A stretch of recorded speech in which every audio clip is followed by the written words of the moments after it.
Cette histoire commence pendant l'apocalypse, et à ce moment précis, la nourriture de notre personnage principal est supprimée. L'homme, à son tour, a exigé qu'on lui donne une miche de pain, mais la racaille a continué à le battre. Leur protectrice disait qu'il était un raté, mais elle avait du pouvoir et personne ne pouvait l'arrêter. Après quoi, la femme d'affaires s'est enfuie dans une direction inconnue. Ces hommes de main continuant à harceler l'adolescente, constatant que des gens comme lui existent pour que tout le monde puisse leur marcher dessus. Cependant, même dans cet état, ils continuaient d'exiger que la jeune fille lui rende sa nourriture.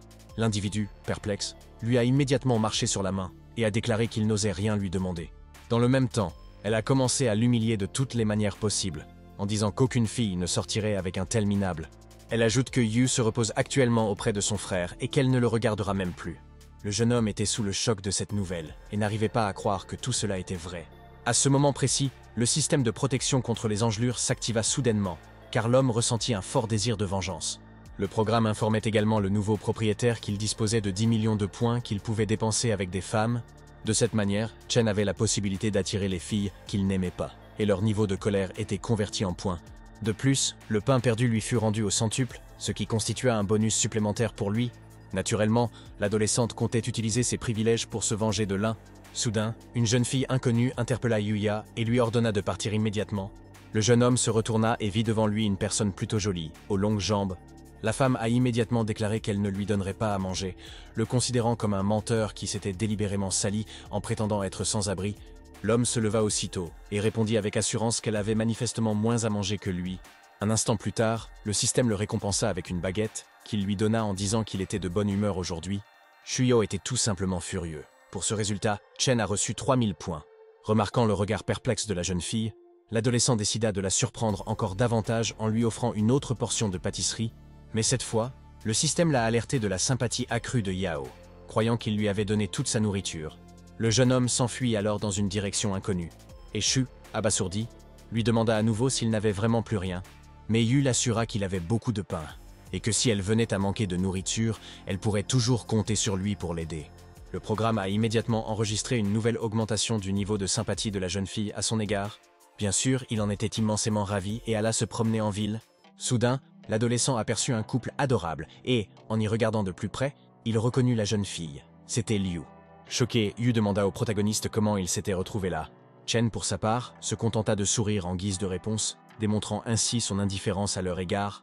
Lin déclara soudain qu'il ne pourrait pas ramener Liu et que toutes les tentatives seraient vaines. La jeune fille elle-même se mit soudain à lui crier dessus, exigeant qu'il parte immédiatement. Le système a donc enregistré une augmentation de sa colère, ce qui n'a fait que servir les intérêts de Yu. Beiwei l'exhorta à ne pas gaspiller ses nerfs pour ce scélérat, croyant naïvement qu'il ne pourrait pas tenir sans nourriture jusqu'au lendemain. À ce moment-là, Chu passa près d'eux, vit la scène et s'arrêta. S'approchant de Chen, elle lui dit qu'elle voulait passer le voir ce soir. Wei fut choqué par le désir soudain de Yao, et naturellement, Liu ne s'attendait pas à entendre cela de sa part à propos de ce garçon. Suite à cela, Chu a même invité l'adolescente à la rejoindre pour faire du shopping. Mais Yu a déclaré qu'avec l'avènement de l'apocalypse, les prix avaient littéralement explosé. Soudain, Liu intervint dans leur conversation et déclara qu'il n'avait pas assez d'argent pour acheter du pain. Le type a immédiatement prouvé à tout le monde qu'ils avaient tort en distribuant plusieurs petits pains frais à Yao. Yu, stupéfaite, lui demanda où il avait trouvé une telle quantité de nourriture. Chen a fait remarquer que si elle avait faim elle aussi, elle devrait travailler dur, ce qui l'a de nouveau mise en colère. Il a par ailleurs noté que Liu était capable de négocier avec les sponsors. La jeune femme est littéralement devenue folle de rage et a recommencé à insulter l'adolescent, augmentant ainsi son score. Yo, à son tour, l'invita de manière inattendue à emménager dans sa chambre, et Chen, bien sûr, accepta. Ils se précipitèrent alors chez Shu, laissant Beiwei et Yuyu sous le choc dans le couloir. La jeune fille, quant à elle, voulait comprendre comment il faisait pour avoir autant de nourriture. Le prenant pour un magicien, la jeune fille s'approcha soudain de lui et lui demanda s'il l'aimait bien.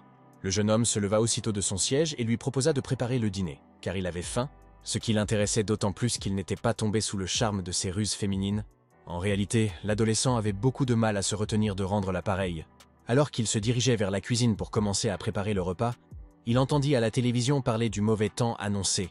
En étant pleinement conscient que cela pourrait également entraîner des coupures d'électricité et d'eau, quelques minutes plus tard, les lumières de la maison s'éteignirent réellement. Et Shu, perplexe, demanda immédiatement à l'homme ce qui s'était passé. Peu après, des inconnus, se faisant passer pour un comité public, ont frappé à leur porte et ont exigé qu'une inspection prévue soit effectuée. Dès que Yao a tenté de leur ouvrir les portes, le protagoniste l'a exhorté à ne pas se précipiter. Comme le comité public effectue ses inspections à la fin du mois, Cette situation leur apparut étrange, mais Shu pensait qu'ils étaient advenus parce que l'électricité et l'eau étaient coupées. Bien sûr, Chen en doutait. De plus, il est clair que ce n'est pas un comité public qui s'en occupe, pensa la jeune fille. Yu s'empara alors d'un couteau de cuisine et se dirigea lentement vers la porte d'entrée d'où provenait la voix d'une personne inconnue. Le jeune homme regarda par le judas et aperçut une femme avec 2 hommes, puis leur suggéra d'aller regarder dans les autres pièces. Après avoir vérifié le reste, je suis retourné les voir, mais ça n'a pas marché. Parce que 2 d'entre eux ont déclaré les soupçonner d'avoir coupé l'électricité et l'eau. Cependant, Yao les a de nouveau exhortés à prendre des nouvelles de leurs voisins et à revenir ensuite vers eux. Comprenant la gravité de la situation, Chen a exhorté Chu à s'écarter, car des assaillants inconnus pourraient enfoncer la porte. À ce moment précis, le système enregistra de nouveau une augmentation de la sympathie envers la jeune fille, ce qui surprit énormément Yu. Quelques secondes plus tard, ils ont défoncé les portes, et l'adolescent les a menacés avec un couteau. Les voleurs, quant à eux, virent une énorme quantité de nourriture sur la table et dirent qu'ils avaient besoin de provisions. Chen a dit qu'un de ses proches était décédé et que c'était une offrande. Mais la femme a répliqué qu'il allait maintenant le poursuivre. Alors, l'homme a frappé avec un couteau à la vitesse de l'éclair et a tranché la gorge de cet insolent. Tout le monde était horrifié par les agissements du jeune homme. Même Yao ne s'attendait pas à une telle tournure des événements. Yu, sûr de lui, a réaffirmé qu'il ne laisserait personne lui prendre sa nourriture. Les voleurs inconnus s'armèrent également de couteaux et se précipitèrent vers Chen, furieux. Mais soudain, il ramassa toute la nourriture qui se trouvait sur la table et la leur donna, en disant qu'ils pouvaient reprendre leurs affaires. Les malfrats se regardèrent et prirent naturellement le sac de course. Il a déclaré qu'il aurait dû agir ainsi dès le départ et ne pas brandir le couteau. Après quoi, ils se dirigèrent vers la sortie dans un calme absolu, sans se douter de rien.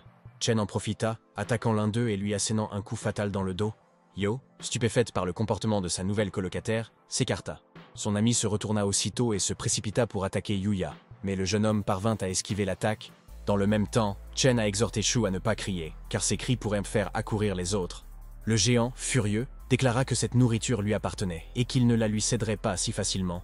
À ce moment-là, Yu fit littéralement apparaître un autre petit pain frais comme par magie, ce qui parvint à distraire le voleur.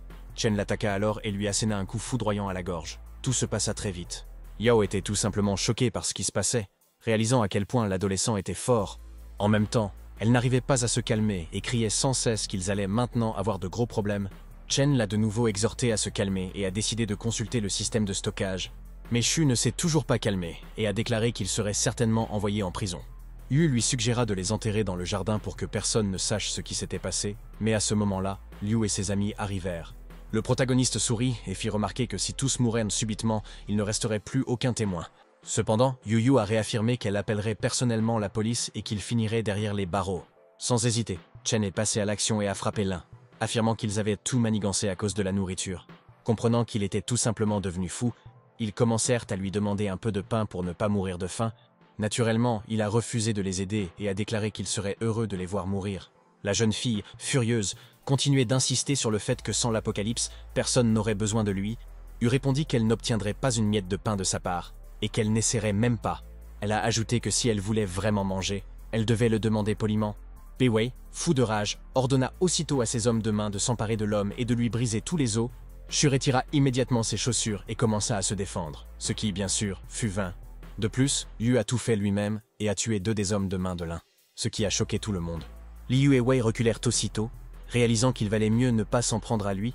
Chen s'approcha lentement d'eux et déclara que plus jamais personne ne lui ferait de mal. Bei tâta soudain le vase qui se trouvait derrière lui, puis il s'en empara et se jeta sur l'homme. Mais il était beaucoup plus rapide que l'un et l'a poignardé, ce qui lui a été fatal. Yu, arborant un large sourire, déclara qu'il prendrait assurément soin de sa bien-aimée Liu. Quelques secondes plus tard, Wei s'est effondré au sol et a perdu connaissance suite à l'importante perte de sang. Yu s'est immédiatement agenouillé devant Chen et lui a dit qu'il avait réussi son épreuve et que maintenant ils pouvaient être ensemble. Mais le jeune homme la chassa en lui disant de ne plus jamais s'approcher de lui. Shu était extrêmement outré par la décision du protagoniste, affirmant qu'il avait clairement encore des sentiments pour elle puisqu'il l'avait laissé partir. Mais Yu s'y opposa, faisant remarquer que Liu ne valait pas la peine de se salir les mains, et ils décidèrent alors de se débarrasser des cadavres. Pendant ce temps, les gens affamés demandèrent à Ji s'ils avaient assez de nourriture pour aujourd'hui. La jeune fille, pleine d'assurance, répondit que même en cas de pénurie alimentaire, son frère s'occuperait de tout. À ce moment-là, le corps sans vie de l'un s'est effondré juste devant eux, et tout le monde a été horrifié. Wei contempla le corps ensanglanté de Bei pendant quelques secondes, incapable de croire ce qui s'était passé. Après quoi, Elle est entrée littéralement en état de choc et s'est mise à hurler fort. Ces hommes de main étaient eux aussi stupéfaits. À la suite de Lynn, les autres cadavres commencèrent à tomber. La peur s'empara de tous et chacun se mit à fuir dans toutes les directions. L'un des corps qui tombèrent s'est écrasé au sol et a heurté Ji, ce qui était extrêmement douloureux. Shu demanda alors à Chen ce qu'il devait faire ensuite. Puisqu'il s'était débarrassé des cadavres, Yu posa aussitôt son plat sur la table et l'invita à simplement déjeuner. Sous le choc, Yao reporta son attention sur la délicieuse soupe et réalisa que personne ne l'avait jamais traité ainsi. Remarquant que l'homme ne comptait pas manger, elle lui demanda pourquoi il déjeunait. Cependant, l'adolescent déclara qu'il n'avait pas faim, et le système lui accorda immédiatement des points supplémentaires pour la sympathie accrue de Shu. De plus, il comprenait que le froid allait bientôt arriver, et qu'il devait bien s'y préparer. En sortant, il remarqua des gens qui essayèrent de ramener Wei à la raison. Apercevant le même homme qu'ils avaient récemment tabassé, les voyous l'interpellèrent. Le protagoniste, sûr de lui, demanda à nouveau à l'inconnu s'il lui parlait vraiment. Le brute répondit positivement, et Chen le frappa soudainement en lui disant de lui parler avec plus de respect. Yu ne s'attendait pas à ce que les points dépensés pour améliorer sa force physique soient si efficaces. Son ami ne comprenait pas non plus quand il était devenu si fort et avait pris du recul. Il s'est même agenouillé devant lui, les suppliant de ne pas le battre et leur demandant pardon de lui avoir pris sa nourriture. Le second s'empressa lui aussi de s'excuser auprès de lui, réalisant qu'il ne pourrait pas le maîtriser. Ils décidèrent alors de se soumettre à lui. Chen réfléchit à leur proposition. Il s'est surpris à penser que cela ne lui ferait pas de mal d'avoir quelques subordonnés. Mais ce qui l'intéressait davantage, c'était pourquoi il n'y avait ni électricité ni eau. Et c'est à ce sujet qu'il leur a posé la question. L'un d'eux a désigné les corps des morts et a déclaré qu'ils avaient coupé l'électricité à tout le monde et volé les maisons des habitants. À cet égard, Yu leur ordonna d'activer l'électricité et l'eau pour pouvoir survivre, ce qu'ils acceptèrent naturellement. Ils exécutèrent aussitôt ses instructions, et Chen les récompensa avec sa cuisine. À ce moment-là, Ji reprit ses esprits et, regardant autour d'elle, demanda où elle se trouvait. Ji remarqua également que ces hommes de main tenaient un bol de nouilles à la main. Yu la salua aussitôt, et la jeune fille, stupéfaite, lui demanda ce qu'il avait en tête. Elle a ensuite réprimandé ses amis pour s'être vendus à eux-mêmes pour un bol de soupe. Car Ji, contrairement à eux, n'avait aucune intention de changer d'attitude envers Chen à cause de la nourriture. Le protagoniste n'a pas insisté et a déclaré que, dans ce cas, ils en auraient davantage. Bien sûr, la jeune fille s'est mise en colère et lui a fait tomber l'assiette de nouilles des mains, après quoi, elle a ordonné sans vergogne qu'on lui apporte un bol de soupe, menaçant son frère. Au lieu de cela, Yu lui a saisi la main et l'a tiré vers la sortie, ce à quoi il ne s'attendait absolument pas. L'adolescent l'a alors tout simplement mise à la porte de l'appartement, lui interdisant de s'approcher de lui à nouveau. Shu a été choqué par ces actes et a déclaré qu'il était inacceptable de jeter la jeune fille dehors, dans le froid. Le jeune homme, perplexe, lui demanda pourquoi elle s'inquiétait autant pour elle. Wei, de son côté, était furieuse. Mais après quelques minutes, elle commença à repenser à sa vie, parce qu'il y avait une énorme quantité de neige autour d'elle et que la température a soudainement chuté. Alors Ji, furieuse, s'est précipitée vers la porte et a commencé à frapper, exigeant qu'il la laisse entrer immédiatement. En réponse, Chen a déclaré que son frère était depuis longtemps dans le monde des morts, et la jeune fille a été horrifiée par ces mots. Puis elle se souvint enfin d'avoir vu le corps ensanglanté de son frère dans la rue. Mais malgré tout, elle ne pouvait pas croire que c'était vraiment vrai et a accusé Yuya de mentir. Lui est sorti en entendant ses cris et l'a appelé chez elle, disant qu'il faisait trop froid là-bas. Yao a immédiatement regardé par le Judas et a informé Chen que Yu pourrait s'allier à Wei contre eux. Les nouveaux assistants de Yu ont soudain commencé à lui demander d'aider la jeune fille, car il faisait très froid dehors et elle avait faim. Entre-temps, Ji, attristé, entra dans l'appartement de Liu, qui commença à la consoler de toutes les manières possibles. Chen accepta contre toute attente de l'aider et dit à ses hommes de main qu'il essaierait de la persuader. Le protagoniste ouvrit bientôt la porte d'entrée et, en voyant les filles, il réalisa qu'il avait commis une erreur. Yu s'est de nouveau précipité pour supplier l'adolescente de la laisser entrer et de la nourrir, car elle avait froid. De plus, elle n'avait absolument rien à manger et elle risquait de ne pas survivre jusqu'à demain. Ji a néanmoins fait preuve de fierté et l'a exhorté à ne pas s'humilier devant cet homme, mais Liu l'a simplement repoussé, lui disant de ne plus lui poser de questions. Wei était choqué, après quoi, Yu recommença à interroger Chen, acceptant de devenir son serviteur, mais l'adolescent l'a de nouveau chassé, disant qu'il était dégoûté d'être près d'elle. Ji recommença à persuader son amie de ne pas s'humilier devant lui et de résoudre ses problèmes par elle-même. Lui répondit que le froid s'était installé et qu'il ne survivrait tout simplement pas, et elle blâma également son frère pour tout. Elle a ajouté que sans l'argent, elle ne l'aurait jamais choisi ni servi, et les gens comme eux devraient mourir. Wei ne s'attendait pas à entendre cela de la part de son ami. À ce moment-là, Chen a commencé à les applaudir, affirmant qu'ils avaient véritablement réalisé une performance incroyable, ajoutant qu'ils n'étaient en fait sortis que pour dire 2 ou 3 choses. Tout d'abord, il a de nouveau chassé Yu et lui a ordonné de ne plus jamais se présenter devant lui. Il a alors suggéré à Ji de se soumettre à elle, faute de quoi elle pourrait partir avec Liu. La jeune fille, furieuse, tenta immédiatement de l'attaquer, déclarant qu'elle allait le tuer. Chen lui claqua immédiatement la porte au nez, comprenant qu'elle n'avait aucune intention de faire des compromis. Wei se retrouva donc figée dans la cage d'escalier, son orgueil brisé. Yu ne s'attendait pas à ce qu'elle soit si têtue et colérique, mais il avait une fois de plus réussi à tirer profit de sa colère. Au bout d'un certain temps, le personnage principal a reçu 400 000 points. Ses nouveaux protégés ne comprenaient pas pourquoi le garçon était si heureux et ont interrogé Yao à ce sujet. Mais soudain, Chen leur montra plusieurs canettes de bière et leur offrit un verre pour se détendre un peu. Mais à ce moment précis, les lumières s'éteignirent à nouveau, et Chu demanda pourquoi il n'y avait plus de courant. Chacun commença à se rendre compte qu'à ce rythme, ils allaient bientôt geler, la température baissant progressivement. Yu a suggéré que le froid extrême était à l'origine des défaillances du matériel. À ce propos, il a demandé à Yao si elle avait des vêtements chauds, mais la jeune fille a répondu qu'elle n'avait même pas acheté de couverture.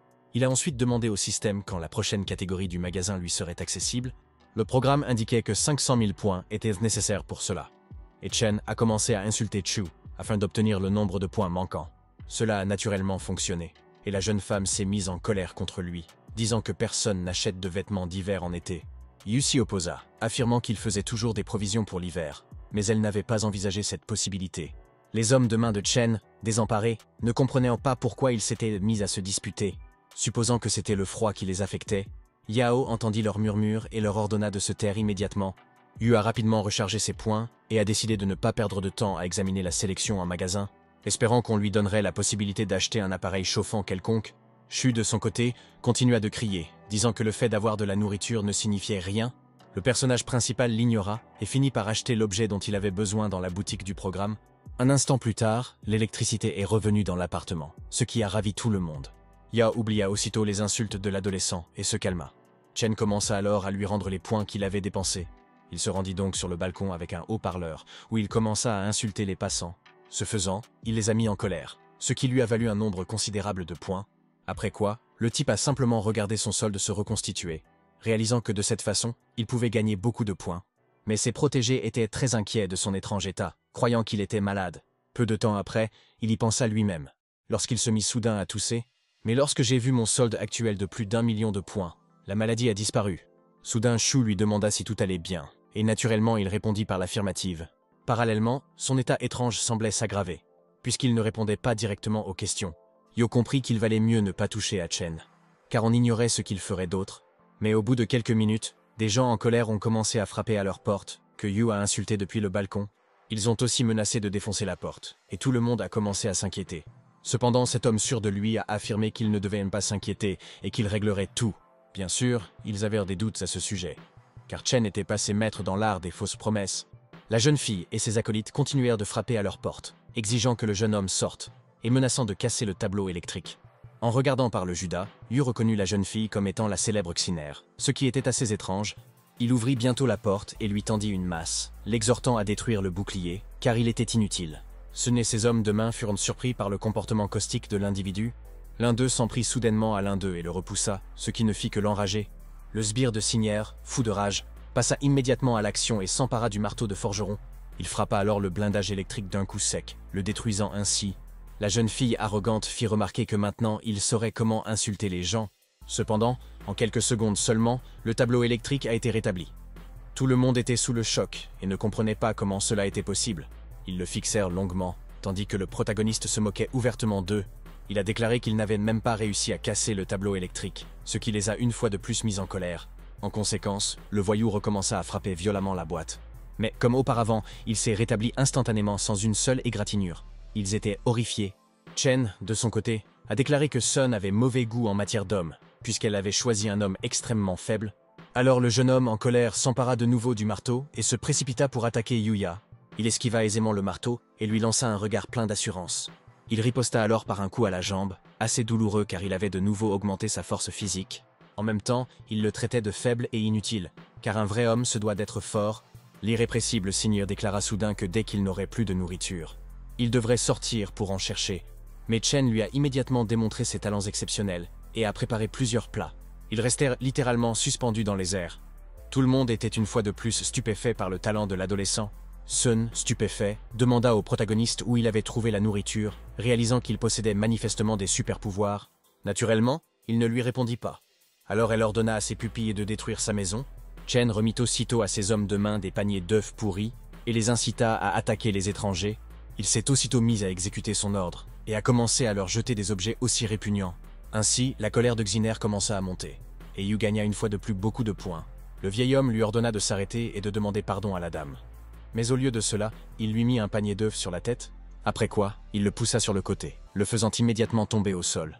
Ils finirent par rentrer à l'appartement, laissant Sun très mécontente, et ses acolytes dans le couloir, qui exigea qu'il se présente à eux, et ils mettraient ainsi fin à leur conflit non résolu.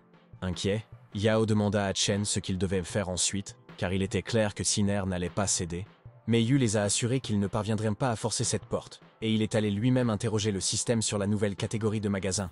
Au bout d'un certain temps, des pluies acides ont commencé à tomber dehors, et le type a dit qu'il était temps pour lui d'aller se promener. Bien sûr, tout le monde a essayé de le dissuader. Mais Chen, comme toujours, l'a assuré que tout irait bien. Dans le même temps, il demanda à l'un de ses subordonnés de l'accompagner et lui remit la veste. L'homme, perplexe, demanda s'il partait vraiment en mission secrète. Yu lui fit remarquer qu'il ne devait pas y penser. En sortant de l'appartement, ils tombèrent une fois de plus sur Sun et ses hommes de main. Chen, sûr de lui, l'a simplement repoussé en lui disant de s'écarter de son chemin. Le signataire, furieux, ne comprenait pas comment il avait osé se comporter ainsi avec une célébrité. Comprenant que Yu était celui qui détenait le pouvoir, Tim décida soudain de se lier d'amitié avec lui et était prêt à le servir en échange de nourriture. Sun était outré par son comportement et lui a ordonné de ne plus recommencer. Mais Chu avait un avis différent. La jeune fille a alors suggéré au personnage principal de la laisser entrer avant qu'il ne soit trop tard. Cependant, Chen la gifla soudainement et exigea qu'il parte de là. La jeune fille ne s'attendait pas à cela de la part de l'adolescente. Mais elle ne pouvait rien y faire. Je lui rappelle une fois de plus qu'elle est une célébrité et qu'il aura des problèmes. Mais Yu l'ignora à nouveau et lui donna une autre gifle. Xiner était furieuse. Après avoir déclaré que personne n'avait le droit de la battre, le système lui octroya à ce moment-là une autre récompense. Soudain, Tim a lui aussi demandé de donner une leçon à Sun, et Chen s'est avancé silencieusement. Son protégé, à son tour, asséna quelques coups à Chiu et lui ordonna de ne pas s'approcher du patron. Une fois dehors, ils remarquèrent Ji, figée dans le sol, assise à l'entrée. Yu fit comme si de rien n'était, mais son ex-petite amie ne supportait pas de la voir dans cet état de tristesse. L'homme s'est immédiatement précipité vers elle et lui a demandé si tout allait bien. Wei est restée silencieuse. Finalement, lorsqu'elle leur a demandé de l'aide, le jeune homme a immédiatement enlevé sa veste et la lui a jetée sur les épaules. Chen lui ordonna de la ramener à la maison et lui-même alla se promener en ville. En chemin, il a vu des plantes mourir sous l'effet des pluies acides et des voitures rouiller instantanément. Comprenant que la pluie était effectivement extrêmement dangereuse, Yu se laissa absorber par ses pensées. En franchissant le portail, un inconnu l'interpella soudain et le jeune homme s'arrêta. La jeune fille lui demanda de venir à elle, mais Chen, entraîné, s'approcha d'elle avec une extrême prudence. S'approchant d'elle, il lui demanda si une femme aussi charmante avait vraiment besoin d'aide. À ce moment-là, elle lui a soudainement mis des couteaux sous la gorge et lui a ordonné d'enlever ses vêtements. Tout s'est passé très vite, et l'adolescent n'a pas eu le temps de réagir, se retrouvant ainsi dans une situation désagréable. Le personnage principal a demandé comment il allait rentrer chez lui sans vêtements. La jeune fille a répondu que cette question lui était indifférente. Chen sourit alors, et fit remarquer qu'elle était en effet très courageuse, et que cela méritait d'être encouragé. La jeune fille, inconnue, exigea une fois de plus qu'il enlève immédiatement sa veste. Yu a suivi ses instructions, et lui a demandé de ne pas être aussi impoli, car cela pourrait mal se terminer. Peu après, le garçon lui tendit les vêtements, et la jeune fille déclara que sans la veste, elle ne l'aurait même pas regardé. Chen, extrêmement sûr de lui, sourit et lui demanda si elle pensait vraiment pouvoir la lui arracher. À ce moment-là, la veste disparut mystérieusement et se retrouva entre les mains de l'adolescent, qui a fait remarquer que s'il apprenait à parler poliment, il pourrait l'aider. La femme, abasourdie, n'arrivait pas à croire ce qui se passait et lui a demandé comment il avait fait. Mais Chen l'ignora et, enfilant sa veste, s'avança. Mais la femme agitée l'attaqua de nouveau avec un couteau. Yu parvint à neutraliser la menace d'un seul mouvement et lui fit lâcher le couteau des mains. Après quoi, il la gifla. L'inconnue, sous le choc, était furieuse, ce qui lui a également valu des points au système, et se trouvant dans une situation extrêmement désespérée, elle n'a pas cessé de l'insulter. Ayant constaté qu'il ne pouvait pas survivre longtemps sans nourriture, Chen était naturellement certain du contraire. Il répondit qu'il avait une grande variété de petits pains, mais la jeune fille lui proposa de lui donner sa veste en échange d'un paquet de nouilles. Ajoutant qu'un salaud comme lui devrait lui être reconnaissant, Yu ne put s'empêcher de le répéter. De ce fait, elle se retrouva à nouveau allongée sur l'asphalte mouillé. Les points de colère augmentèrent progressivement, ce qui était l'objectif de Chen, et la jeune femme réalisa qu'elle devait changer de tactique. L'étranger tenta alors de le retenir à nouveau et lui demanda d'écouter, mais cette fois, il ne lui a pas laissé le temps de parler et a commencé à la battre. La jeune fille était tout simplement impuissante face à un homme aussi fort. Dans le même temps, le personnage principal a déclaré que si elle voulait se venger de lui, elle pouvait venir dans la chambre A701. Naturellement, c'est exactement ce qu'elle voulait, mais elle n'avait ni la force ni les moyens de mener à bien sa vendetta. Peu après, Chen rentra chez lui et vit Xiner assise par terre dans le couloir. Soudain, elle se jeta à ses pieds et commença à le supplier de la laisser entrer pour se réchauffer et la nourrir, mais il refusa. Mais les personnes dont il avait la charge ont décidé de pardonner à la jeune fille et d'assumer leurs responsabilités. Et finalement, cela a fonctionné. En conséquence, elle promit d'obéir au jeune homme en tout et déclara être prête à tout. Il a finalement accepté de la laisser entrer et, toute joyeuse, Signé s'est immédiatement précipité sous la douche. Chen déposa calmement le paquet sur la table et lut la notification du programme, qui indiquait que la sympathie de Sun avait augmenté, et dès qu'il atteindra 100%, toutes les ressources investies seront restituées. À ce moment-là, Chu, surpris, s'approcha de lui et lui demanda s'il était vraiment sorti pour récupérer le colis. Le jeune homme a dit qu'il aurait pu l'emmener avec lui. Mais Yao l'a mal compris et a refusé l'idée du mariage. Yu ne comprenait toujours pas pourquoi elle pensait qu'il faisait allusion à cela et elle sortit un ours en peluche tout doux de la boîte. Son homme de main vit cette photo et remarqua qu'un romantique avait soudainement émergé en lui. Son ami l'emmena aussitôt avec lui, le suppliant de ne pas s'immiscer dans les affaires personnelles de son patron. À ce moment-là, la maison trembla littéralement. Et Yu, abasourdi, ne comprenait pas ce qui se passait. Finalement, Chu était furieuse dans sa chambre, et Chen comprit qu'il valait mieux ne pas la toucher. Tous les regards se tournèrent immédiatement vers l'adolescent, qui commença à affirmer qu'il ne lui avait rien fait. Mais comme toujours, il fut mal compris. Et finalement, Yu envoya tout le monde se coucher. Il se rend compte que la nuit qui l'attend sera difficile, car plus il y a de monde dans la maison, plus il y a de problèmes. Le lendemain, le personnage principal était dans sa chambre et se demandait quand l'étranger viendrait le voir. Après avoir fait gonfler un samovar avec une tasse de thé, il commença à se reposer un peu. Tout le monde était stupéfait par ses capacités. Xiner se promenait délibérément dans la maison vêtu d'une tenue plutôt voyante et complimentait Yu. Naturellement, la partie masculine était ravie d'une telle performance, mais les filles étaient visiblement irritées par cela. Alors Ji, furieuse, commença à déverser sa colère sur elle. Chen, pour sa part, comprenait parfaitement que lorsqu'une personne s'aventure dans le monde, elle se forge sa propre image. Yo, mécontent, demanda à Yu combien de temps il comptait tolérer les pitreries de Sun, mais l'adolescente n'y voyait aucun problème et l'a même invité à se joindre à la danse de Xiner. Ce qui, naturellement, l'a mise en rage et la colère a recommencé à monter, faisant gagner des points au jeune homme. Soudain, quelqu'un frappa à leur porte, et l'homme décida d'aller voir qui était venu leur rendre visite. Dès qu'il ouvrit la porte d'entrée, il se retrouva sur le seuil face au même inconnu armé d'une mitrailleuse. La jeune fille, furieuse, déclara qu'elle était venue pour le tuer. Mais Chen lui suggéra de résoudre le problème autrement. Elle disait qu'elle pourrait le rejoindre et que tous ses rêves se réaliseraient alors. Cependant, la femme, amère, a choisi une autre option pour résoudre le conflit et a appuyé sur la détente. Yu a fait remarquer qu'il avait essayé de l'aider, mais qu'elle l'avait repoussé, et il a donc refermé la porte blindée. Elle ne parvint jamais à percer cette barrière, ne comprenant pas quel genre de super-pouvoir cet homme possédait. Elle a alors crié que si elle le revoyait, elle s'occuperait de lui sans aucun doute. À ce moment-là, il ouvrit la porte à plusieurs reprises et l'invita de nouveau à rejoindre son équipe. La jeune fille entra silencieusement dans l'appartement et, lui donnant un coup de poing au visage, se dirigea vers le salon. Là où Chu l'a rencontrée, elle lui a immédiatement offert des nouilles au bœuf, ce qui a littéralement stupéfié la jeune femme. La jeune fille ne comprenait pas d'où cet homme tirait autant de nourriture délicieuse, ni même qui il était. Pendant ce temps, Xiner décida de profiter de l'occasion et dit à Chen qu'elle avait faim. Le personnage principal a déclaré qu'il allait maintenant lui préparer des nouilles. Et naturellement, elle l'a couvert de remerciements. Elle disait que personne ne s'était jamais autant soucié d'elle que lui, et qu'elle aimait beaucoup son frère. Yo, à son tour, commença à interroger l'inconnu sur l'hôpital où elle souhaitait se rendre. Cependant, cette personne inconnue n'avait aucune intention de révéler ses secrets, et a seulement dit qu'elle devait arriver sur place avant l'aube. À ce moment-là, Yu préparait son prochain chef-d'œuvre, dans l'intention de surprendre le soleil affamé. Mais soudain, l'invité insolent l'attrapa par l'oreille, et déclara qu'il devait partir de toute urgence. Chen a dit au revoir à tout le monde, et a déclaré qu'il reviendrait très bientôt et qu'il n'avait rien à craindre. Chu leur souhaita seulement un bon voyage et ils se hâtèrent vers la sortie. Ji fit remarquer que Yao ne devrait vraiment pas s'inquiéter pour lui, car il n'arrive rien aux gens comme lui. À ce moment-là, Yu a emmené l'inconnu sur le scooter et l'a incité à se rendre à l'hôpital avec celui-ci. Il assure qu'il s'agit de son meilleur moyen de transport, auquel il fait confiance depuis de nombreuses années. Mais la jeune fille a dit que sa batterie ne fonctionnait manifestement pas et qu'il ne pourrait pas les emmener à destination. L'adolescent a décidé de lui faire la surprise car il avait assez de points pour acheter une nouvelle batterie dans la boutique du système. Soudain, Chen lui demanda si elle croyait à la magie, ce à quoi la jeune fille répondit avec un certain scepticisme.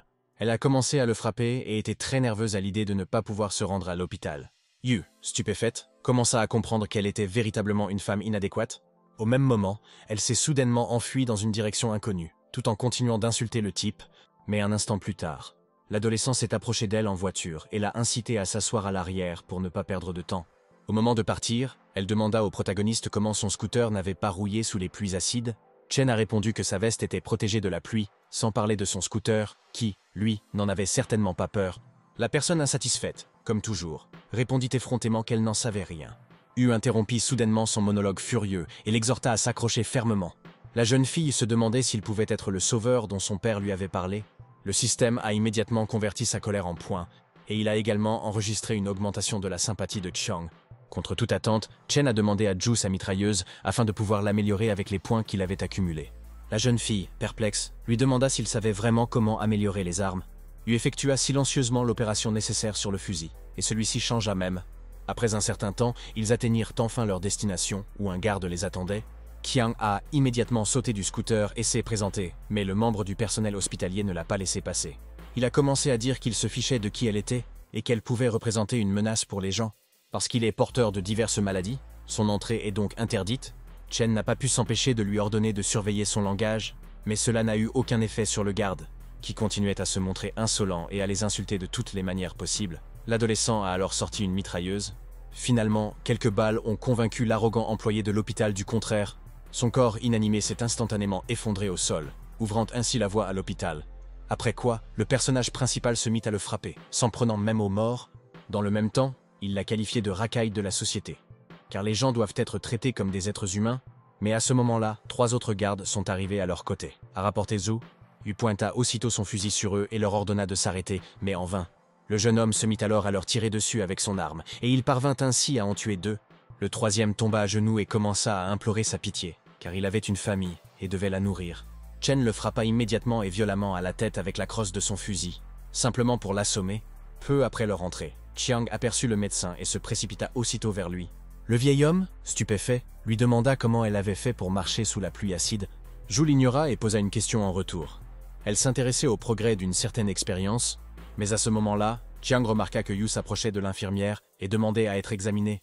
La jeune fille, furieuse, l'a immédiatement tiré par l'oreille et a déclaré qu'ils étaient là pour une affaire importante.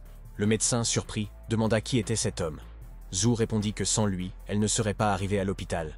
Le vieil homme sourit et dit que ce jeune homme était manifestement exceptionnel. Mais l'infirmière a mis en doute ses propos et a fait remarquer qu'il n'y avait rien de surprenant à cela. Ajoutant que personne ne peut se comparer à elle, Chunwei, qui a de bonnes relations et des ressources importantes, Chen a ri et a déclaré qu'elle avait trouvé de quoi se vanter, car trouver un homme riche et le courtiser n'était pas une tâche difficile. Après leur dispute, Yu prenait plaisir à lire les messages du système, où il recevait des points pour l'état de colère de la jeune fille. Elle a commencé à affirmer que l'adolescent essayait de se faire bien voir de sa sœur, afin d'obtenir tout ce dont il avait besoin pour survivre. Chen n'a pas été surpris d'apprendre qu'elles étaient en réalité sœurs. Cependant, Zhu prit inopinément le parti de Yu et déclara qu'il avait des nouilles au bœuf à la maison. Miao, naturellement, ne crut pas sa sœur et supposa qu'elle disait n'importe quoi parce qu'elle avait faim. Le personnage principal, une fois de plus, ne put le supporter et, la repoussant, déclara qu'elle vivait manifestement dans une illusion. Le vieil homme, pensif, lui demanda si son père travaillait pour le gouvernement ou s'il était homme d'affaires. Chen répondit qu'il n'en possédait pas, et Miao, à son tour, exhorta le médecin à ne pas perdre de temps avec ce scélérat. Chiang protesta de nouveau, mais sa petite sœur dit qu'elle pouvait demander à Wei de lui passer un peu de nourriture. Sans hésiter, Yu la gifla de nouveau et lui ordonna de ne plus lui parler sur ce ton. Choqué, Miao a déclaré qu'il n'avait aucun droit de la toucher, sa colère montant progressivement en elle. De ce fait, Chen s'enrichit encore davantage. Et bientôt, l'insolent reçut une nouvelle gifle. Elle s'est effondrée sur le sol et s'est mise à lui crier dessus, disant qu'il répondrait certainement de ses actes. Dans le même temps, elle a mentionné le groupe Haoe, qui était la faction dominante de la ville. Quelques minutes plus tard, Chunwei et ses amis firent irruption dans la pièce, et le type, stupéfait, courut immédiatement vers Miao. La jeune fille se mit à pleurer de façon extrêmement feinte et déclara que cet homme se moquait littéralement d'elle. Chen et Zhu commencèrent à comprendre qu'un conflit était inévitable et que la représentation allait commencer. Miao, de son côté, a continué à se victimiser et a de nouveau accusé Yu de l'avoir harcelé. Naturellement, Wei a immédiatement ordonné à ses hommes de main de s'occuper de lui. Les 2 malfrats se sont immédiatement précipités sur Chen et lui ont asséné des coups fulgurants. Cependant, Yu ne broncha même pas, démontrant une fois de plus sa supériorité. Les hommes de main de Chun, quant à eux, furent grièvement blessés et eurent presque les bras cassés. Ne comprenant pas comment cela était possible, puisque Chen était comme tissé de fer, le jeune homme demanda si c'était vraiment tout ce dont ils étaient incapables. Miao, furieux, leur ordonna de ne pas faire de cinéma, mais de se débarrasser immédiatement de cette racaille. L'un d'eux s'est alors emparé d'un couteau et s'est précipité pour attaquer à nouveau l'adolescent. Cependant, Yu était beaucoup plus rapide, et esquivant l'attaque, il porta un coup dévastateur. En même temps, il semblait s'amuser et les encourager à essayer de faire au moins quelque chose. Extrêmement mécontent de ses subordonnés, Chong Wei les qualifia d'inutiles. À ce stade, Qiang l'a accusé de s'être intentionnellement rapproché de sa sœur pour obtenir des données expérimentales. Bien sûr, Miao ne la crut pas et affirma qu'en réalité, Wei l'aimait et que l'expérience n'était qu'une manifestation de sa curiosité. Yu, de son côté, a fait remarquer que c'était la première fois qu'il voyait une personne aussi stupide et naïve. Après quoi, Chen prit les résultats de l'expérience entre ses mains et déclara qu'il était prêt à les lui céder en échange de sa libération. Le vieil homme, abasourdi, ne comprenait pas ce que ce jeune homme tramait. Furieuse, Qiang commença à dire qu'elle ne s'attendait pas à une telle méchanceté de sa part, mais Yu l'ignora. Shun, tout joyeux, déclara que s'il faisait vraiment cela, ils se sépareraient en paix. Miao s'est aussitôt mise à l'insulter et à le traiter de lâche, tandis que Zhu était sous le choc. Finalement, le protagoniste leur a fourni les données dont ils avaient tant besoin. Alors Wei, sûr de lui, ordonna à ses copains de s'occuper de ce gamin. La jeune fille continua de les insulter de toutes les manières possibles, et d'affirmer que certaines personnes ne sont pas destinées à réussir et à devenir riches. Chen a répliqué sur le même ton et a commencé à la traiter de poule mouillée, ce qui, naturellement, a incité son amant à passer à l'action. Ces hommes de main se précipitèrent alors une fois de plus vers Yu Yu, avec l'intention de l'attaquer. Mais soudain, il leur ordonna de s'arrêter. Tous se figèrent, stupéfaits, les yeux rivés sur lui. L'arrogant Miao lui demanda s'il avait vraiment si peur. En serrant les poings, Chen a répondu qu'un tel mot ne figurait pas et ne figurerait jamais dans son vocabulaire. La jeune femme ne put s'empêcher de jurer et recommença à le provoquer. Cependant, un instant plus tard, Yu leur fit une véritable démonstration de magie, et les documents de l'expérience apparurent soudainement en sa possession. Sous le choc, Chunwei, tout comme les autres, n'arrivait pas à croire ce qui se passait.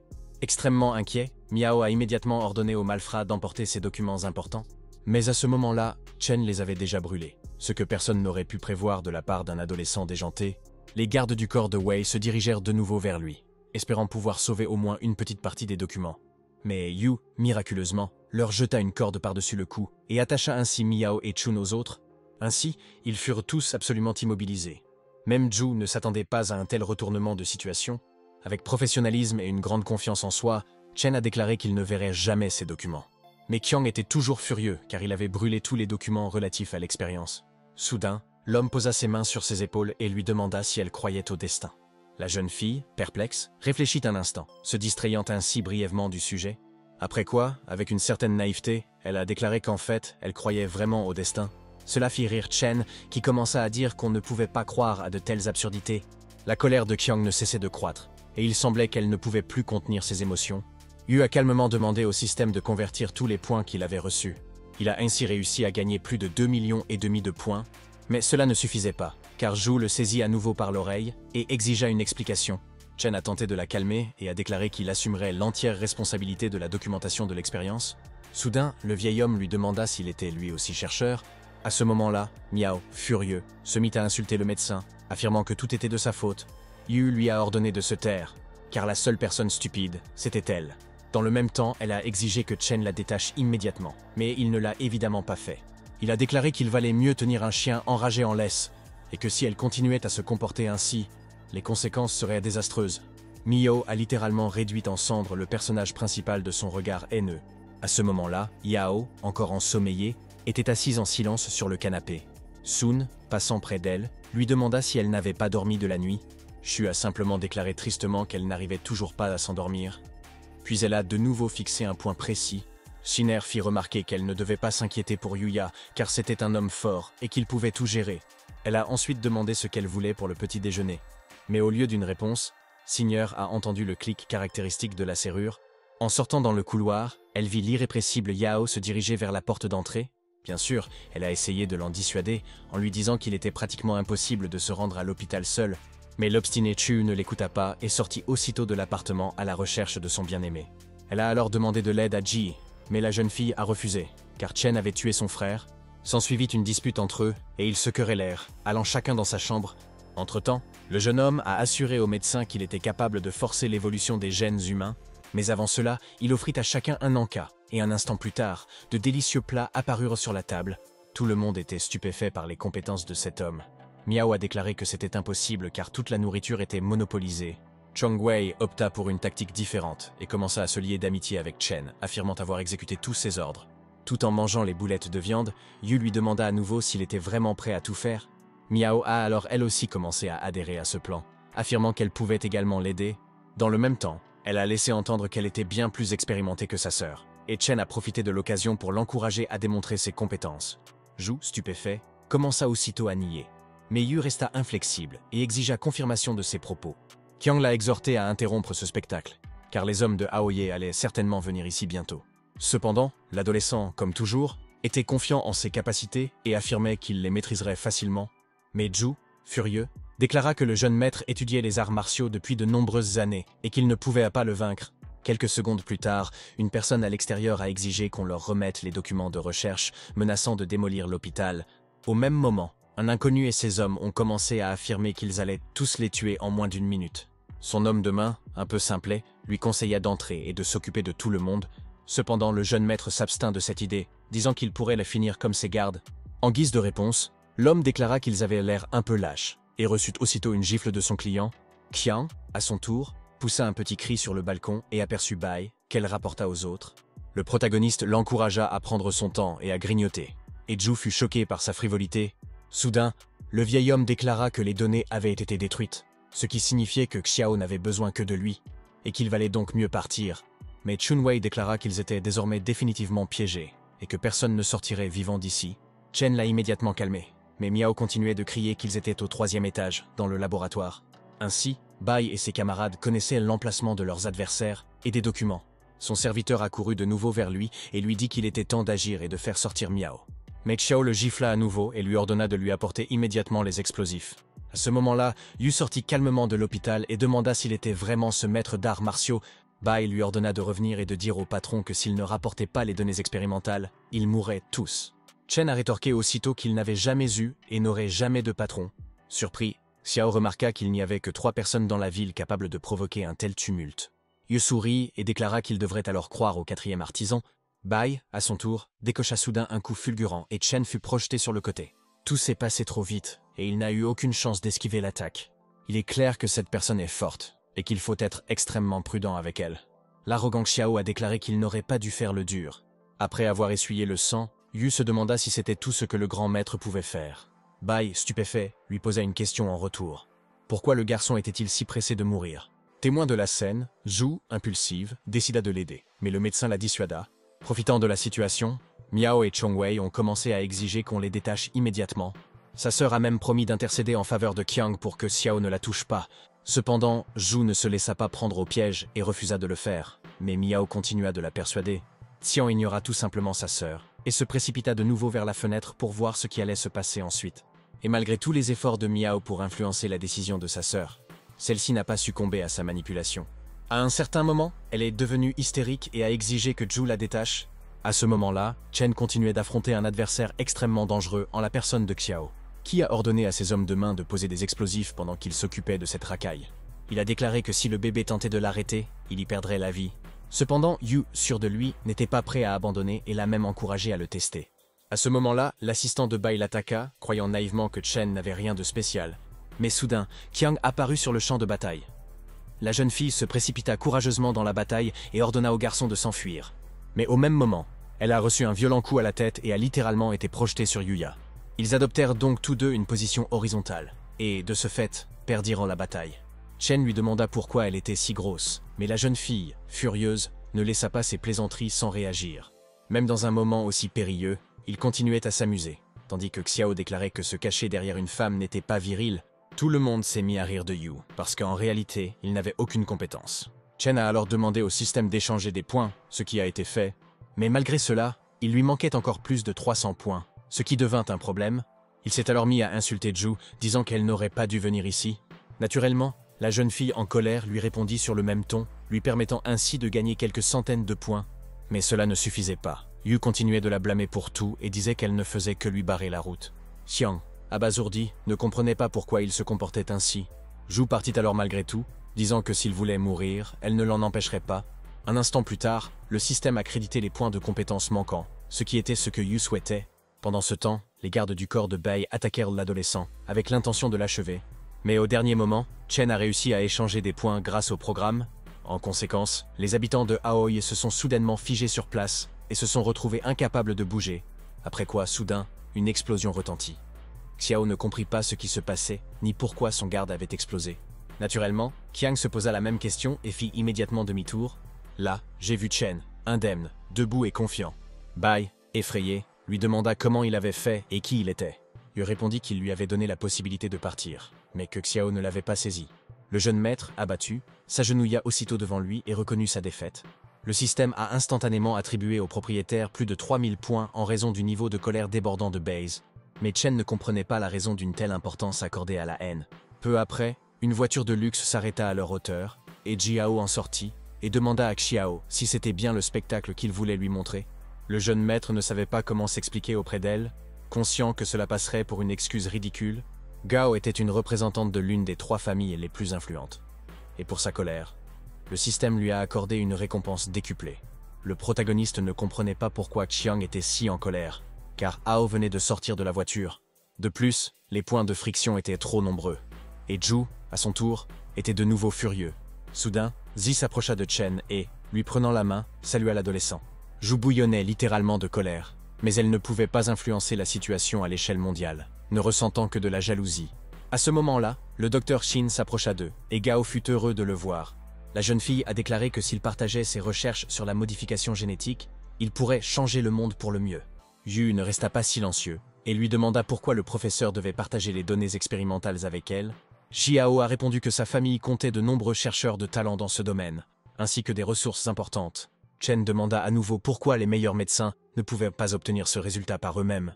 Une fois qu'il l'eut exaspéré, et que le système lui eut attribué plus de 2000 points, Gao continua de persuader le vieil homme, mais Yu s'aperçut qu'elle s'adressait à la mauvaise personne, mais la jeune fille ne l'écouta pas. Qin a déclaré avec tristesse que ses recherches n'étaient pas encore terminées. Jihao, abasourdi, ne pouvait croire que le jeune homme avait raison, et qu'il était à l'origine de tout cela. À ce moment-là, ils furent interrompus par le jeune maître Bai, visiblement mécontent.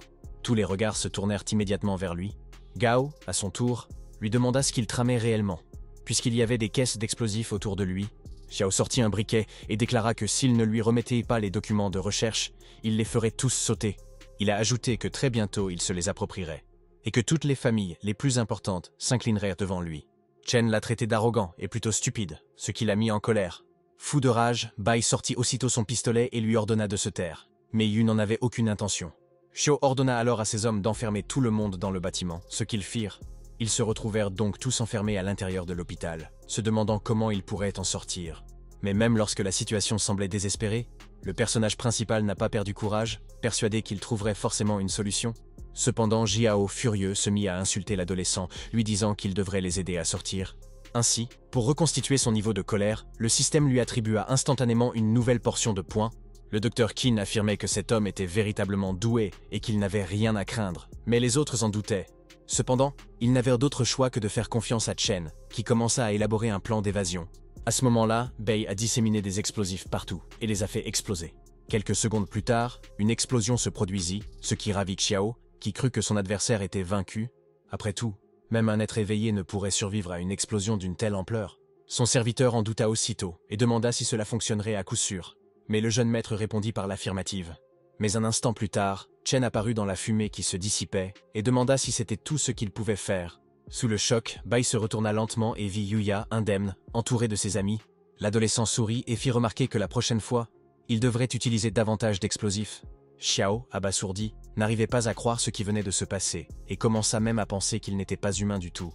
Jiao déclara soudain qu'il avait perdu et qu'il devait l'accepter. Mais Bai n'allait pas abandonner et ses hommes pointèrent immédiatement leurs mitrailleuses sur eux. Go, sûr de lui, a fait remarquer que ses jouets ne pouvaient rien leur faire. Elle demanda ensuite à Yuya si les balles ne leur feraient absolument aucun mal. Mais le jeune homme répondit qu'il n'en avait aucune idée. Cela intrigua beaucoup la jeune fille, qui avait déjà fait ses adieux à la vie. Le jeune maître Xiao, à son tour, ordonna immédiatement d'ouvrir le feu sur tous ceux qui se trouvaient devant eux. Chen était parfaitement conscient qu'il n'avait qu'une seule chance de renverser la situation à son avantage. Grâce à ses lunettes, Yu acheta au magasin des pistolets à eau qu'il utilisa pour remplacer les armes des hommes de main de Haoe. Complètement perplexe, Ils ne comprenaient pas comment cela avait pu se produire. Tout comme leur mécène, Bai, Chen appréciait véritablement la représentation. Dans le même temps, avec un sourire aux lèvres, il leur demanda s'ils aimaient les nouveaux pistolets. Pendant ce temps, Ji et Xiner sont venus en aide à Yu et se sont empressés de découvrir ce qui s'était passé. Wei sortit son fusil et le pointa sur les hommes de main de Xiao, qui comprirent qu'ils avaient encore perdu. Bai ne trouvait pas les mots justes pour exprimer son mécontentement et s'est tout simplement enfui. Chen, de son côté, remarqua un changement brutal de la météo, ce qui était assez étrange. Le personnage principal a pressé tout le monde de se dépêcher, car il n'avait plus beaucoup de temps. Son ami lui a dit que les pluies acides allaient commencer et qu'il devait vraiment se dépêcher. Après être montés dans le minibus, ils ont fermé toutes les fenêtres et se sont dirigés vers l'école primaire de Jiang pour attendre que la pluie cesse. Le problème, cependant, était qu'il y avait un très grand nombre de personnes zombifiées, mais Yu, toujours aussi sûr de lui, n'y voyait aucun inconvénient. Au contraire, il était constamment en quête de nouvelles aventures. Furieuse, Sun déclara qu'elle n'irait pas là-bas avec lui, car cela équivaudrait à un suicide. Cependant, à ce moment-là, les pluies acides avaient déjà commencé, comme l'a rapporté Ji, à sa grande surprise. Tout le monde commença à se demander pourquoi le jeune homme avait choisi cet endroit précis, car cela paraissait illogique, mais Chen a affirmé qu'il était impossible de survivre seul à l'apocalypse, et qu'il était capable de libérer le potentiel de chacun d'eux pour qu'ils puissent se débrouiller seuls à l'avenir, ce qui, venant de sa bouche, ne paraissait pas très convaincant. À ce moment-là, des créatures mutantes attaquèrent l'école, et le chat démoniaque se précipita aussitôt dans la salle de classe. Là où se trouvaient les petits-enfants, il semblait qu'ils n'avaient aucun moyen de s'échapper, et de plus, la bête dangereuse commençait à s'approcher d'eux, mais au dernier moment, Ji apparut et tua le chat zombifié, sauvant ainsi la vie des enfants. Après quoi, elle s'empressa de les calmer et leur dit que plus personne ne leur ferait de mal, mais avant cela, Chen l'avait armée de boules de métal qu'elle maniait avec adresse. L'homme lui a également donné une pilule magique pour qu'elle puisse augmenter le niveau de ses capacités. Les enfants, tout joyeux, lui demandèrent si elle était venue les sauver. Wei répondit que pour cela, ils devaient lui obéir. Elle leur a ensuite demandé s'ils avaient vu un enfant nommé Chen Yuqing. Les enfants ont répondu par la négative, mais à ce moment-là, des cris ont commencé à se faire entendre depuis la classe voisine. Armée de boules de métal, la jeune fille s'est précipitée dans la pièce. Il a défoncé les portes de la salle de classe.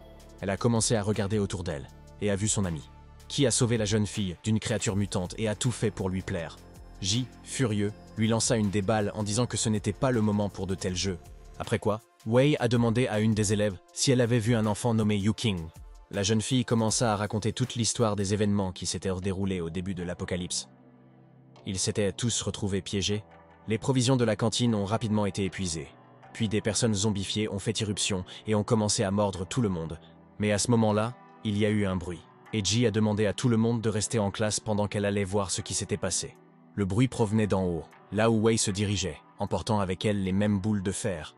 Ignorant de ce qui l'attendait, elle était persuadée qu'il s'agissait d'un zombie. Mais lorsqu'elle ouvrit la porte de la salle de classe, elle vit Chen en train de battre un inconnu.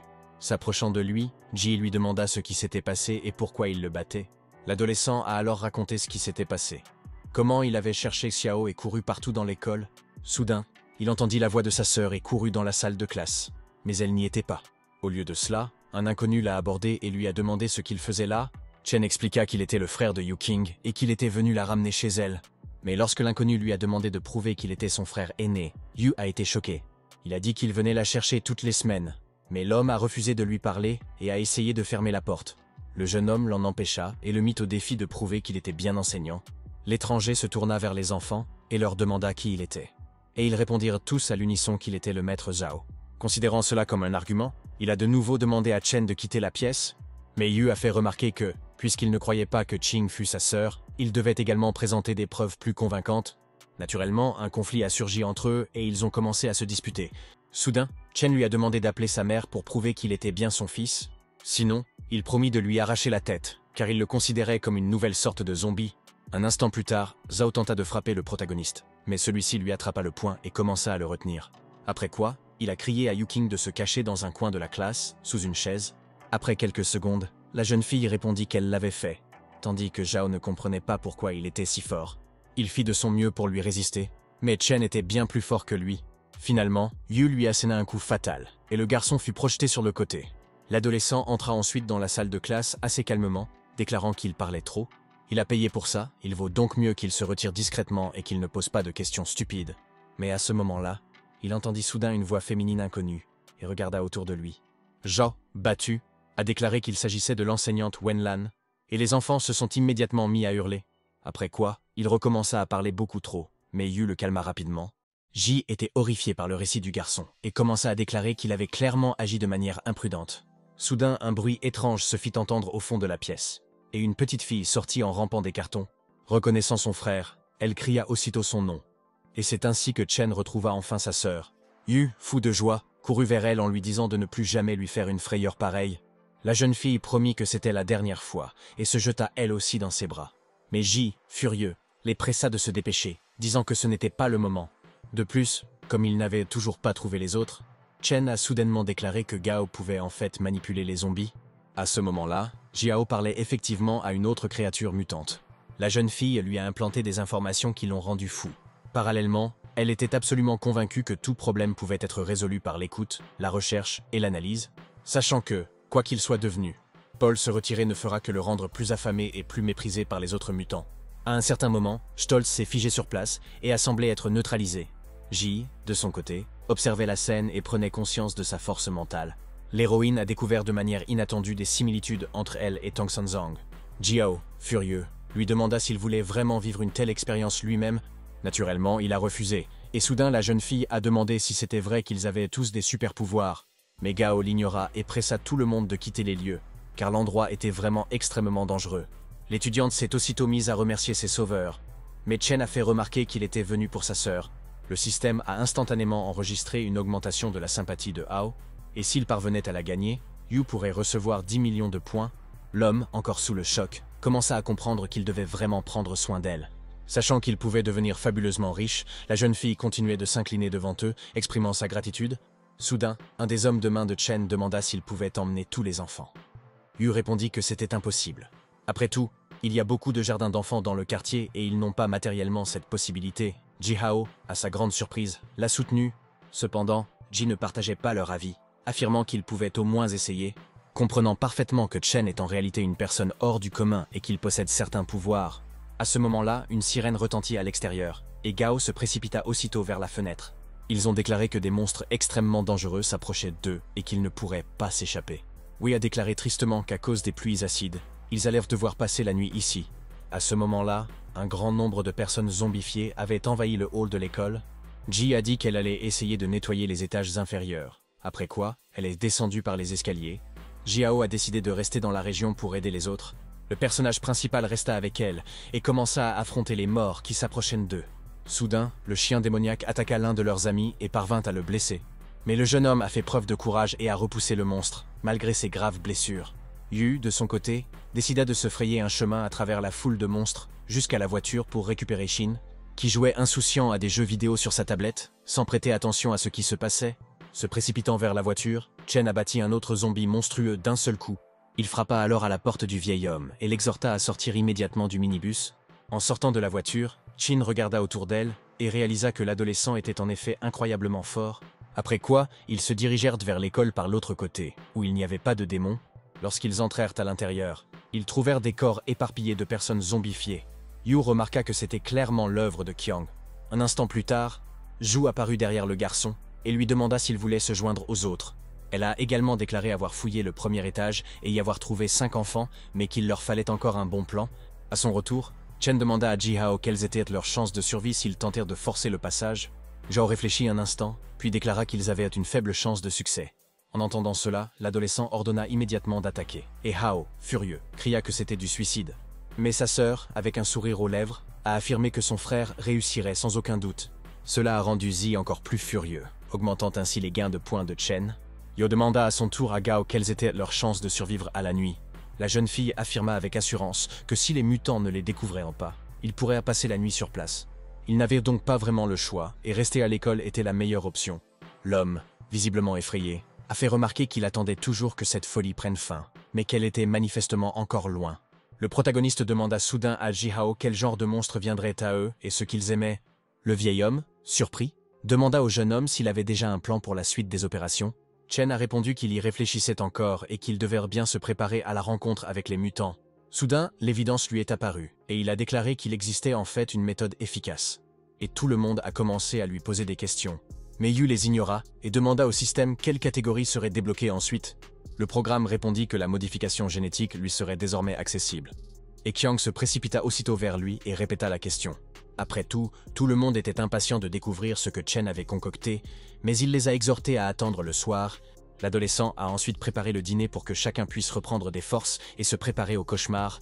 Le gentil Yu prenait soin de sa petite sœur et lui donnait beaucoup de viande. Cependant, comme toujours, Ji, insatisfaite, exigea que le jeune homme lui révèle immédiatement ce qu'il avait prévu. Tard dans la nuit, comme prévu, les zombies passèrent à l'offensive et s'approchèrent de l'école. Le protagoniste et Ju partent en reconnaissance pour comprendre ce qui les attend. En entendant les rugissements sauvages des monstres, Chen déclara que le spectacle commencerait très bientôt. Qiang l'exhorta à être plus sérieux, car leur vie était en jeu.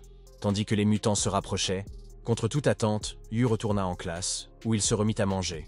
Wei, stupéfait, remarqua que même dans cette situation, il restait incorrigible et pensait à la nourriture. Shu a déclaré qu'il devait plutôt se préparer à la bataille à venir au lieu de rester les bras croisés. Remarquant que Qin était apaisé, Zhu commença à le ramener à la raison. Mais le vieil homme déclara qu'il faisait confiance à Chen.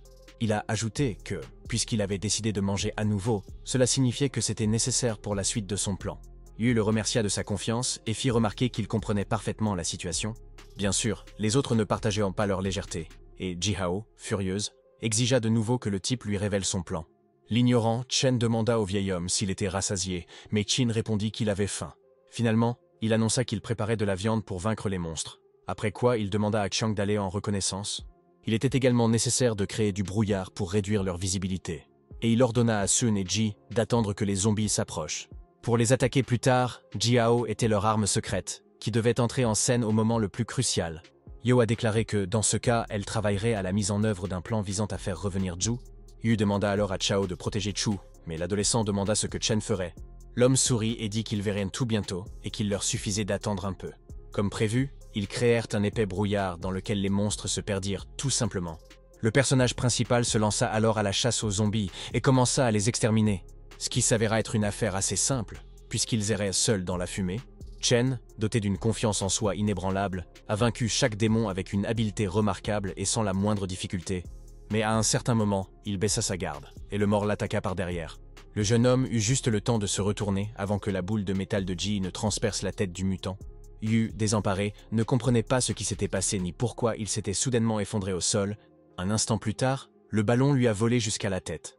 L'adolescent s'est immédiatement retourné et a regardé par la fenêtre du deuxième étage de l'école. Où était donc Ji, furieux, qui l'exhortait à être plus attentif et à ne pas se laisser distraire.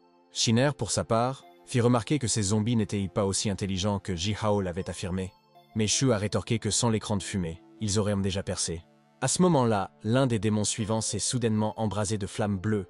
Les filles ont immédiatement ordonné à Chen de s'enfuir, mais il n'était pas pressé de le faire. Quelques secondes plus tard, une forte explosion retentit, faisant littéralement trembler le bâtiment. Des visages effrayés fixèrent la porte de l'auditorium, sans comprendre ce que c'était ni qui était venu les voir. Les filles commencèrent à comprendre que quelque chose de terrible avait pu arriver à Yu à cause de son manque de sérieux face à cette affaire. Zhu a immédiatement exhorté tout le monde à partir à la recherche du garçon. Mais Gao a refusé de la suivre. De plus, elle était sûre que tout allait bien pour lui, car il n'y a pas si longtemps, même les explosifs ne lui avaient pas fait de mal. Qiang partit donc seul aider son ami, tandis que les autres restèrent à leur place. Mais Gao était convaincu que cette personne si particulière ne serait pas si facile à tuer. Le courageux Zhu a défoncé la porte d'entrée et s'est enfui dehors, tandis que les autres regardèrent par la fenêtre. Elle ne comprend pas ce qu'elle essaie d'accomplir, ni même sur quoi elle compte, car elle n'est pas aussi forte que Yu. Cependant, Qiang a traversé les flammes pour rencontrer le protagoniste et découvrir ce qui lui était arrivé. Yu ne pouvait pas rester les bras croisés et a dit qu'elle voulait la suivre. Mais Ji a essayé de la dissuader. Dans le même temps, elle a également commencé à dire que Chen ne mourrait pas, car c'était un homme extrêmement compétent. Signé était d'accord avec elle sur ce point et a fait remarquer qu'il ne ferait que lui gêner. Shu ne pouvait que regarder par la fenêtre et espérer pouvoir surmonter toutes les difficultés. À ce moment-là, Yu continuait d'exterminer les zombies un par un, en utilisant un écran de fumée. Mais il ne comprenait pas pourquoi tous les morts mangèrent de la viande crue, et que l'un d'eux refusait d'en manger.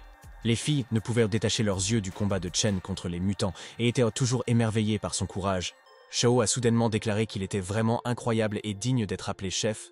Naturellement, Jihao n'était pas surprise, car elle savait que Yu était capable de beaucoup de choses. Mais soudain, il utilisa une tactique plutôt inhabituelle pour combattre les monstres. Après s'être déshabillé, le jeune homme apparut devant tous sous un nouveau jour. Les jeunes filles furent extrêmement surprises par cette solution au problème. Chen a toutefois assuré qu'il maîtrisait la situation et que bientôt, il ne resterait plus aucune trace des monstres. À ce moment-là, Zhu s'est approché de lui et lui a demandé s'il avait froid. L'homme a répondu qu'il avait effectivement froid. Après quoi, il daigna enfin s'habiller et continuer à détruire la racaille zombifiée.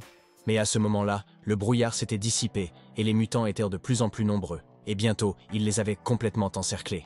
Qiang a immédiatement déclaré que, puisqu'il allait bien, elle retournerait au bâtiment. Le protagoniste fut surpris par la décision de Zhu, qui le laissait seul au milieu d'une foule de morts. À ce moment-là, les monstres commencèrent à s'approcher de lui, et Chen se mit à réfléchir à la manière de les vaincre. Yao, de son côté, devint très nerveux, réalisant que la situation ne faisait qu'empirer à chaque minute qui passait. Jai décida alors d'aider l'adolescente et s'arma de boules de métal. Soudain, un des mutants s'approcha de Yu par derrière et s'apprêtait à l'attaquer. Mais Chen utilisa une attaque inhabituelle et parvint ainsi à faire changer d'avis le monstre. Le jeune homme semblait apprécier cette confrontation, car il souriait constamment.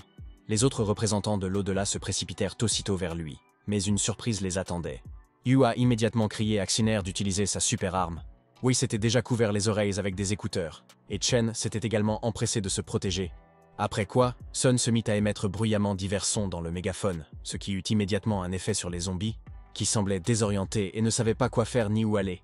Ils finirent par s'effondrer au sol et furent pris de convulsions, mais certains parvinrent à rester debout. Yu a crié qu'elle se débrouillait très bien, et l'a encouragée à continuer dans le même esprit. Le plus important, c'est que tous les mutants étaient désorientés et ne représentaient aucune menace. La plupart d'entre eux restèrent tout simplement figés sur place, sans comprendre ce qui se passait.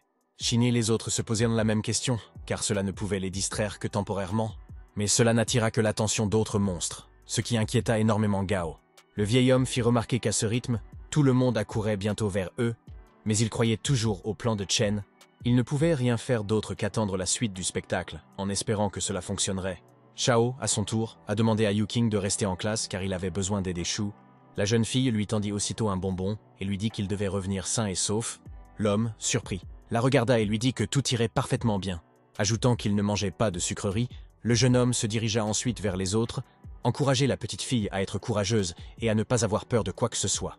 Car bientôt son frère comprendra tout. Pendant ce temps, Yao aperçut par la fenêtre un grand nombre de démons qui s'approchaient, et elle le signala immédiatement à tout le monde, mais tout le monde pensait que Chen avait un bon plan, sinon il n'aurait pas appelé tous les zombies. Mais son ami en doutait, disant qu'ils étaient trop nombreux. Yu lui demanda alors s'il avait vraiment peur de la mort. Fi alluma une cigarette et regarda son ami avec surprise. Chen dit que s'il avait peur, il valait mieux rentrer. Mais l'homme a refusé, déclarant qu'il tiendrait jusqu'au bout, car sans Yu, il serait mort depuis longtemps. À ce moment-là, il lui prit la cigarette et la jeta au sol, faisant remarquer que fumer tue plus vite que les zombies. Une fois de plus, on l'exhortait à se concentrer sur les mutants qu'il fallait neutraliser. Fei a déclaré que, dans ce cas, il serait à ses côtés pour le soutenir en cas de problème. Chen, de son côté, a immédiatement demandé au système de convertir tous les points de colère. Il possédait donc plus de 4 millions, ce qui améliora considérablement sa fortune. Après quoi, il passa enfin à l'action, se promettant que tout cela prendrait fin aujourd'hui. Le protagoniste sortit aussitôt un bocal de pilules magiques et afficha un large sourire. Cela dit, le vrai spectacle allait commencer, et les monstres allaient clairement avoir des ennuis. Puis, il en avala plusieurs avec un calme absolu et tourna son regard vers le mort qui se tenait à côté de lui. L'effet fut immédiat. Chen ressentit aussitôt une incroyable montée de force. Zhu ne pouvait que deviner ce qu'il préparait, mais Yu passa à l'action et s'arma de boulets de fer. Après quoi, il se mit à exterminer de sang-froid les mauvais esprits, domaine dans lequel il n'avait pas d'égal. Ji, stupéfaite, remarqua qu'il avait profité de son don unique. Les poings de Chen étaient emplis d'une énergie incroyable et scintillaient littéralement. Avec ses coups puissants, Chao déclara qu'il avait maintenant fait usage de son talent. Cependant, le nombre de monstres ne cessait d'augmenter, ce qui ne posait aucun problème à un jeune homme aussi sûr de lui. Parallèlement, ses compétences magiques lui permettèrent de repérer les points faibles de ses adversaires, ce qui a rendu le combat contre eux beaucoup plus facile. Même Yu ne s'attendait pas à un tel résultat.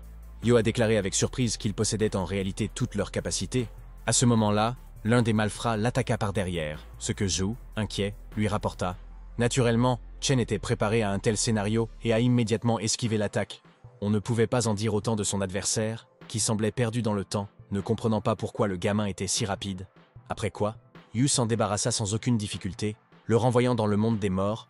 À maintes reprises, l'adolescent a fait preuve d'un talent incroyable et n'a laissé aucune chance au monstre de s'échapper.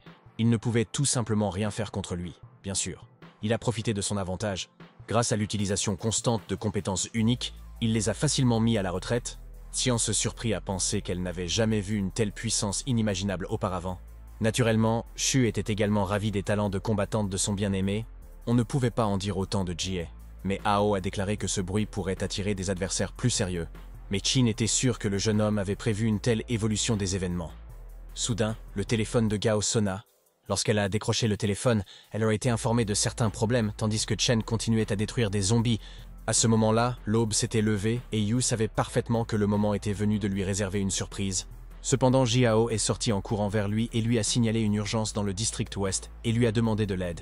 Mais l'adolescente a affirmé que cela n'avait rien à voir avec lui, d'autant plus que sa famille était présente. Fou de rage, Gao a littéralement exigé qu'il l'accompagne et aide les gens. Ce faisant, elle lui a permis de gagner un nombre considérable de points du système, ce qui était un bon résultat. Avant de se rendre dans le quartier ouest, le protagoniste a décidé de faire un direct pour parler de ses aventures et de lui-même. Il a aussi raconté l'histoire d'un système qui lui rapportait des points de compétence s'il agaçait les filles. De plus, le programme fournissait des provisions et une assistance concernant diverses pilules puissantes, mais le but était de conquérir le cœur de la fille et d'obtenir un maximum de ressources. Chen commença alors à énumérer ses coéquipiers, parmi lesquels Zhu. Bien entendu, il n'a pas oublié de mentionner Jie, Fei et Chao, car ils l'ont toujours aidé dans sa lutte contre les mutants. Parmi eux se trouvait également Shu Yao, un élève brillant d'une école prestigieuse. De plus, ils ont récemment été rejoints par la star d'Internet, Senior, et ses dizaines de millions d'abonnés. Jihao de la famille Gao a lui aussi décidé de rejoindre leur équipe, mais le plus important, c'est sa petite sœur Yu King. Soudain, le médecin interrompit sa diffusion en direct et frappa à la porte de sa salle de bain, disant qu'il était temps pour eux de partir. Yu mentionna ensuite le vieux Qin, un scientifique spécialisé en génétique. Après quoi, l'adolescent a finalement interrompu son stream et s'est dirigé vers les autres. Il ne comprenait toujours pas ce qui était arrivé à la famille Gao pour qu'il lui ait si obstinément demandé de les aider. Alors qu'ils se dirigeaient vers la partie ouest de la ville, ils furent soudainement arrêtés par des inconnus. Jihao a demandé au responsable du poste de contrôle, Jiang, ce qui s'était passé. Bien sûr, le commandant l'a reconnu et a signalé la présence de nombreux monstres dangereux dans la région. Elle s'est donc portée volontaire pour l'escorter personnellement, ordonnant à ses hommes de les laisser passer. Mais Chen a soudain senti que quelque chose n'allait pas et est sorti de la voiture pour vérifier par lui-même.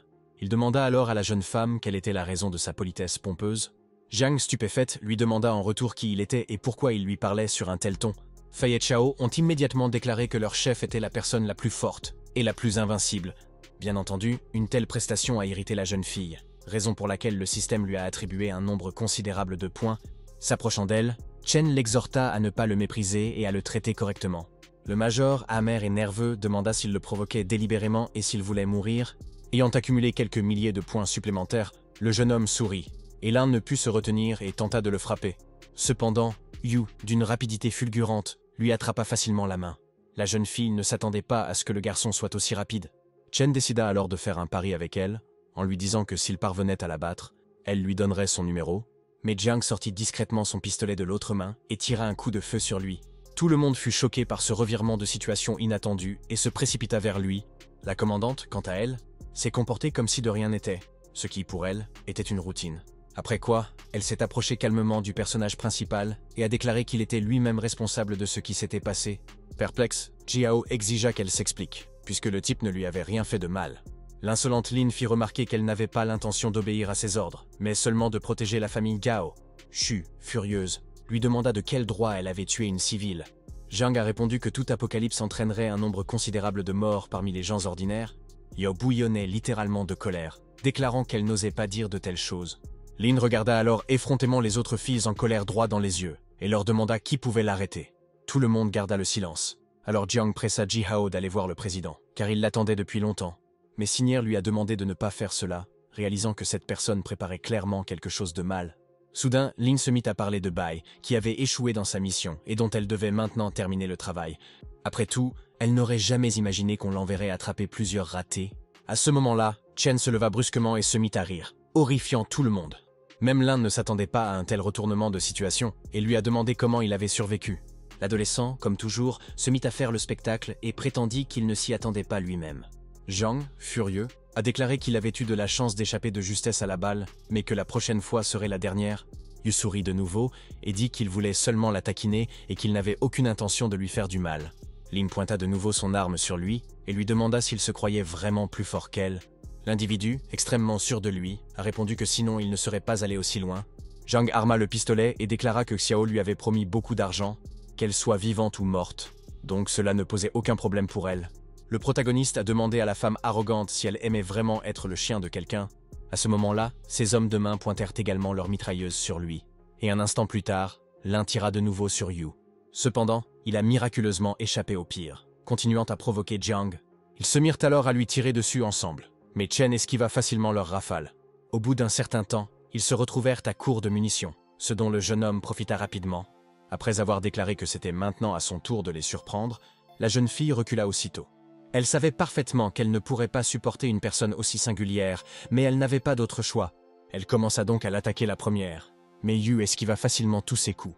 Affirmant que Bai ne l'avait visiblement pas bien entraîné, elle se précipita de nouveau vers lui, mais Chen parvint à s'écarter, puis l'exhorta à réfléchir aux raisons pour lesquelles Xiao avait fui vers le district ouest. Après cela, il lui ordonna de s'occuper d'eux. Jiang resta figée un instant, pleinement consciente d'être tombée dans le piège du brillant ruse de Base. Ji Hao a déclaré qu'un traître était apparu dans la région occidentale et qu'elle avait été envoyée pour l'éliminer. Cependant, tout était un peu différent, pensa l'un. Réalisant qu'elle n'avait pas d'autre choix, elle accepta finalement de se rendre et jura de servir la famille Gao et Dame Hao. Les autres la suivirent à genoux et répétèrent qu'ils étaient prêts à la servir. Le protagoniste était quelque peu déçu, car il s'attendait à ce qu'il lui adresse ce discours. Perplexe, Ji lui demanda ce qu'il marmonnait entre ses dents. Mais l'homme l'exhorta à ne pas y penser. Nous invitons tout le monde à poursuivre enfin leur voyage extrêmement passionnant.